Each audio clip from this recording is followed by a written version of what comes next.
بسم اللہ الرحمن الرحیم۔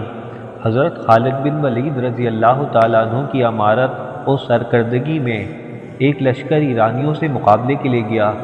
ایرانی لشکر کا سپہ سالار مشہور زمانہ پہلوان اور بہادر رستم تھا۔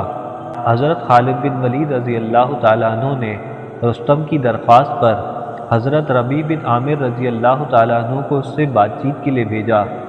ایرانیوں نے رستم کا دربار خوب سجا رکھا تھا۔ ریشم و حریر کے گدے، بہترین قالین، سونے اور چاندی کی اشیاء اور دیگر اسباب زینت سے آراستہ پیراستہ کر دیا تھا۔ حضرت ربیع بن عامر گھوڑے پر سوار، ہتھیارات سے لیس، پھٹے پرانے کپڑوں میں ملبوس، اس شان کے ساتھ رستم کے دربار میں پہنچے کہ ننگی تلوار آپ کے ہاتھ میں تھی۔ دربار میں رستم کا فرش بچھا ہوا تھا۔ آپ گھوڑے کو اسی پر چلاتے ہوئے اندر جانے لگے۔ رستم پہلوان کے آدمیوں نے ان کو روکا اور ان سے کہا کہ کم سے کم تلوار تو زیر نیام کر لیں۔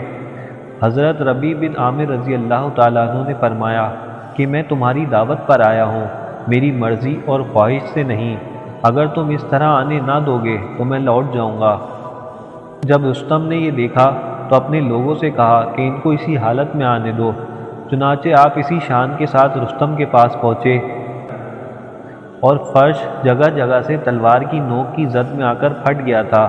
رستم نے پوچھا کہ آپ لوگ کیا چاہتے ہیں؟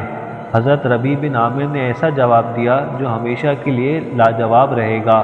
آپ نے کہا کہ اللہ نے ہمیں اس لیے مابعوث کیا ہے کہ ہم اللہ کے بندوں میں سے اللہ جن کو چاہے ان کو بندوں کی غلامی سے نکال کر اللہ کی بندگی کی طرف لائیں اور دنیا کی تنگیوں سے نکال کر اس کی وسعتوں میں لے جائیں اور دنیا کے مختلف مذاہب کے ظلم و جوار سے اسلام کے عدل و انصاف کی طرف لائیں۔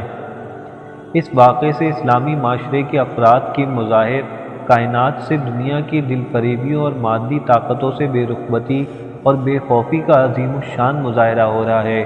یہی چیز اسلامی معاشرے کو کفر و شرک سے نکالتی اور شیطانی اور طاغوتی قوتوں کے مقابلے میں روحانی اور ایمانی طاقت بخشتی ہے۔